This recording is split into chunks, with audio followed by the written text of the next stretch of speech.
Please don't just pray the Our Father.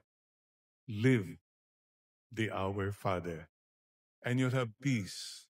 You'll have order in your heart, in your family, in our society, and in the world.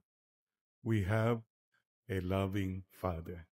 Maraming salamat po, Ama.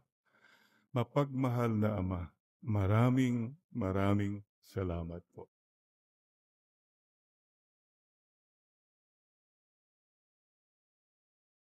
And please remember, your greatest dignity, my greatest dignity, is that you and I are children, anak ng Diyos.